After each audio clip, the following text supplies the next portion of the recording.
ভাই একটা জিনিস কি খেয়াল করেছো? এই আইপিএলের টিমগুলো মাঠে নামার আগেই লড়াই শুরু করে দিয়েছে, কিন্তু এই লড়াইটা অন্য টিমের সাথে না, এই লড়াইটা নিজেদের সমস্যার সাথে। কোথাও ইনজুরি, কোথাও প্লেয়ার ফিট না, আবার কোথাও এমন অবস্থা যে প্লেয়ার টিমে কবে জয়েন করবে সেটাই এখনও ক্লিয়ার না।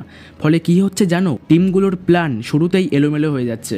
বিশেষ করে যখন কোনো প্লেয়ার ইনজুরিতে পড়ে আউট হয়ে যাচ্ছে, তখন আসল সমস্যাটা শুরু হচ্ছে রিপ্লেসমেন্ট নিয়ে। একজন প্লেয়ার আউট মানেই হঠাৎ করে অনেকগুলো নতুন নাম সামনে চলে আসে, কিন্তু ব্যাপারটা বাইরে থেকে যতটা সহজ মনে হয়, ভিতরে ঠিক ততটাই জটিল। কারণ টিম চাইলে যে কোনো প্লেয়ারকেই নিতে পারে না, ওদের একটা নির্দিষ্ট লিস্ট থাকে, আর সেই লিস্টের মধ্যে থেকেই রিপ্লেসমেন্ট বেছে নিতে হয়। এখন কিছু টিম আছে যারা এখনও খুব বেশি চাপের মধ্যে নেই, কারণ তাদের মেন প্লেয়ারগুলো হয়তো শুধু প্রথম 1 থেকে 2টো ম্যাচ মিস করবে।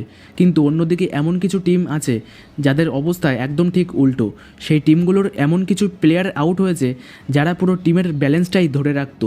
একটু ভাবো তো, একজন অলরাউন্ডার যদি হঠাৎ করেই রুলড আউট হয়ে যায়, তাহলে সেটা শুধু একটা প্লেয়ার হারানো না, তখন ওই টিমের পুরো সিস্টেমটাই চেঞ্জ হয়ে যায়। ব্যাটিং প্লাস বোলিং সব জায়গাতেই তার প্রভাব পড়ে। আর একটা জিনিস এই আইপিএলকে আরও ইন্টারেস্টিং করে তুলেছে, সেটা হলো টুর্নামেন্ট স্টার্টের আগেই টিমগুলোকে নিতে হচ্ছে বড় বড় সিদ্ধান্ত। বিশেষ করে যখন কোনো প্লেয়ার আউট হচ্ছে, সবচেয়ে বড় প্রশ্নটা তখনই উঠে আসছে যে রিপ্লেসমেন্ট হিসেবে কাকে নেওয়া উচিত। চলো একটু উদাহরণ দিয়ে বলি, সিএসকের কথাই ধরা যাক।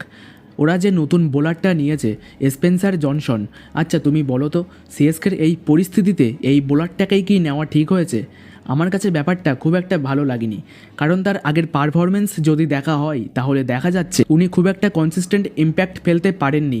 তারপর আর একটা বড় বিষয় হলো, টিমে আগে থেকেই লেফট আর্ম প্রেশার আছে, তাহলে আবার সেই একই টাইপের প্লেয়ার নেওয়া এটা খুব একটা বেশি লজিক্যাল মনে হচ্ছে না। আমার মতে যদি সত্যিই রিপ্লেসমেন্ট নেওয়া হয়, তাহলে ফোকাসটা দেওয়া উচিত ডেথ ওভারের দিকে। কারণ প্রত্যেকটা ম্যাচের প্রেশারফুল জায়গাটা হলো ডেথ ওভার। সেখানে এমন একজন বোলার দরকার যে চাপের মধ্যে কুল থাকতে পারবে আর নিজের ভ্যারিয়েশন দিয়ে ব্যাটসম্যানকে আটকে রাখতে পারবে। এখন আরেকটা জিনিস সবচেয়ে বেশি চোখে পড়েছে, তুমি যদি ভালো করে দেখো তাহলে দেখবে যে অস্ট্রেলিয়ার প্লেয়াররাই বেশি ইনজুরি হয়ে যাচ্ছে। এখন তাদের জন্য টিমগুলোকে বেশি সমস্যায় পড়তে হচ্ছে, কারণ অস্ট্রেলিয়ার প্লেয়াররা দলে থাকলে ম্যাচের পুরো ছবিটাই চেঞ্জ হয়ে যায়। তাই এবার দেখার বিষয়, কোন টিম এই কঠিন পরিস্থিতির মধ্যেও সঠিক সিদ্ধান্ত নিতে পারে। শেষ পর্যন্ত সেই টিমগুলোই এগিয়ে থাকবে। আজকের আপডেট এখানেই শেষ। আইপিএলের এমনই আপডেট পেতে সাবস্ক্রাইব করো ফ্যাক্টোলাইজকে। সামনে আরও ইন্টারেস্টিং জিনিস আসছে।